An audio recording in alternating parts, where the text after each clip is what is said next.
Вот дальневосточная традиция — это луки вот с таким вот специальным элементом, который называется сейчас рог. То есть это дополнительный рычаг, выкидывающий тяжелые стрелы.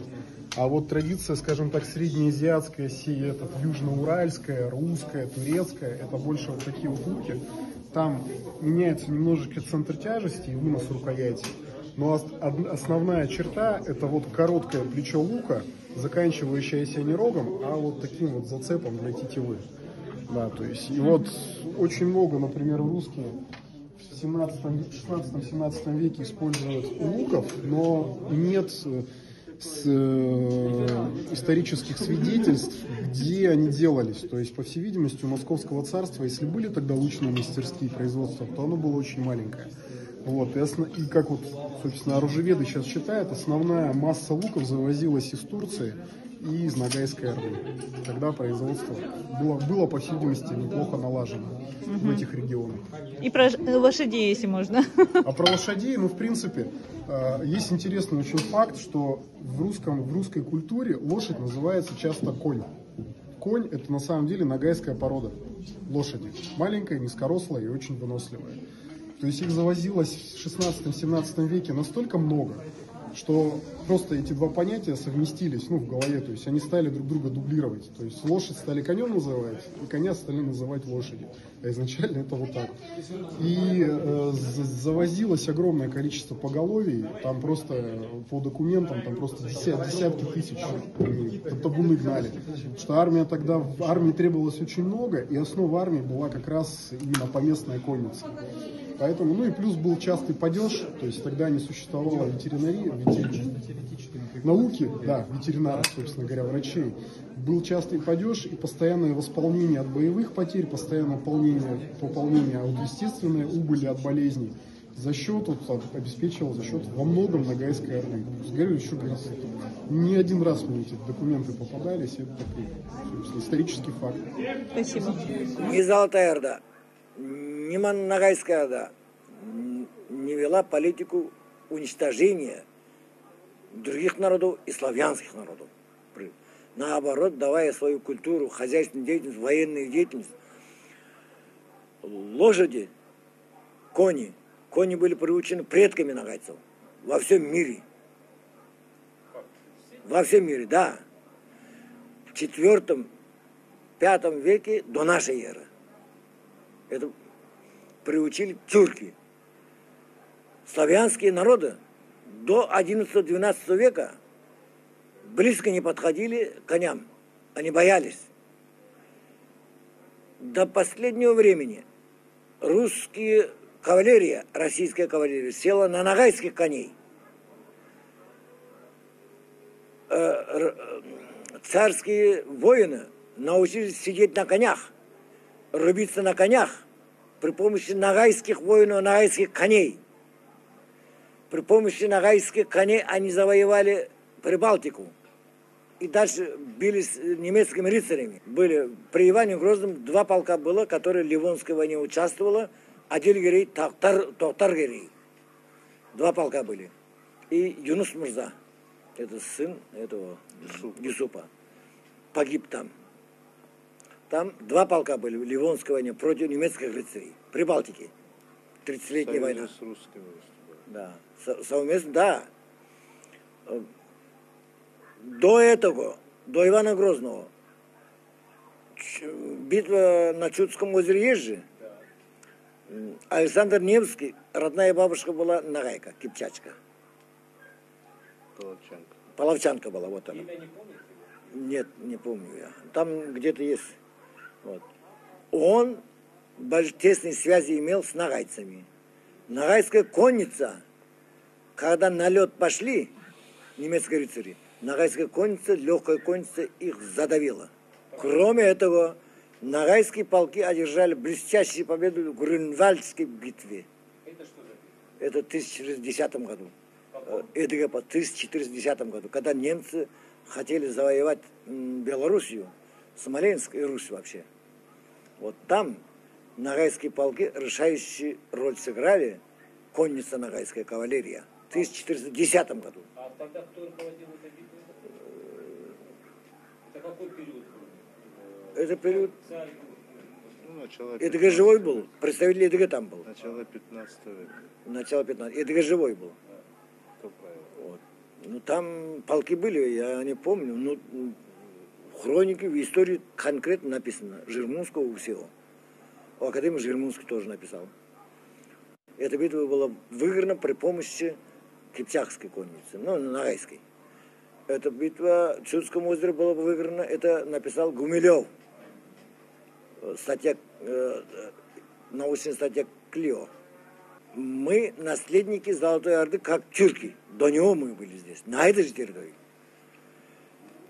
Русская, славянская, российская история и история кавказских народов, получив от российской истории, что нагайцы монголы, нас катает до сих пор монголами, понимаете ли? Да, на нагайцы.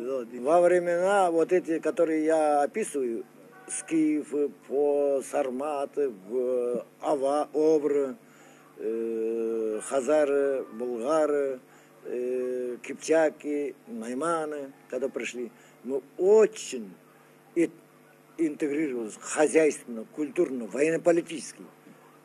Всегда никаких ничего не было. Наши князья женились на них, они у нас целыми массами переходили наши туда, их сюда. Поэтому одна поэтесса написала: у нагайцев много рыжеволосых, кореглазых. Не говорит ли это о том, что мы тысячелетиями этнически безболезненно соединялись со славянскими народами? Правильно, так оно и есть. Так оно и есть. С кавказскими народами тысячелетиями мы. Тысячелетиями.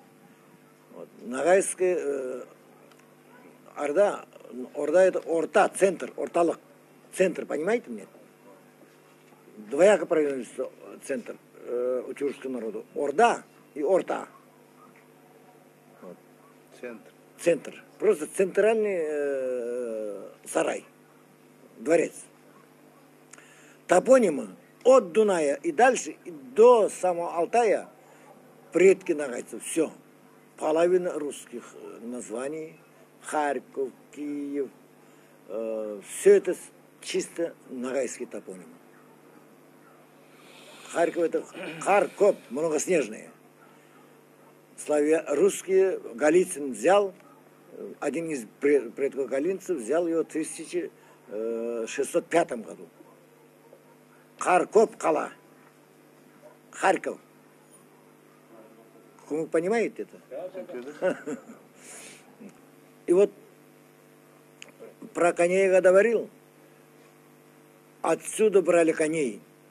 Нагайские ханы гнали в Москву по 50 тысяч голов.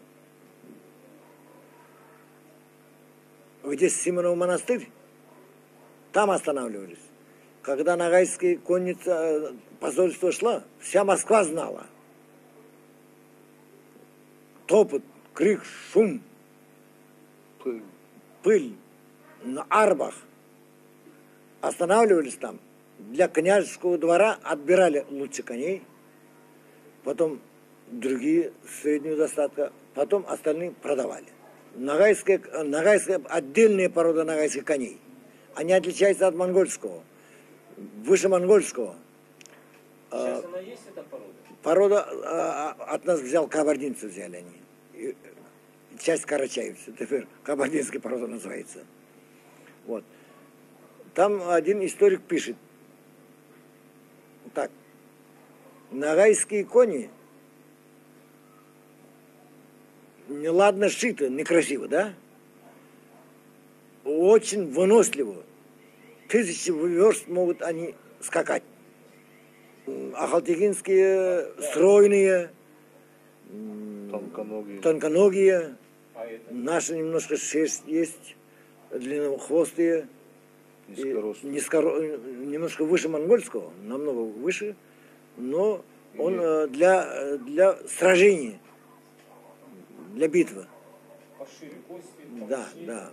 Это были нагайские кони. Она как в боях себя показала. Везде. При помощи этих коней Россия разбила немцев Прибалтику именно нагайских коней. Московская Русь воины не могли садиться на коней, научили наши. Биться саблями наши научили. Они пешие были всегда. Всегда они пешие были. Вот. И если кони болеют, то брали от нагайцев лечить туда. Когда наш князь требовал, возврати моего коневода, который лечит коней, те писали, пришлите нам другого тогда, иначе не пришлем.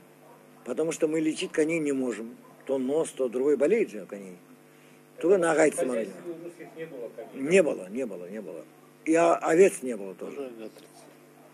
Не было. Национальный характер, законопослушный, конституции в любое время верный государству, Традиция. воин. В таком положении он нагайц вообще по характеру из-под тишка и сзади не бьет. Он, если поставить на войну, он идет прямо. Никогда себя не прикрывает другими. Потому что генетически тысячелетиями заложено у него психология воина. Воина. Политический корпус. Да, генетические корни такие.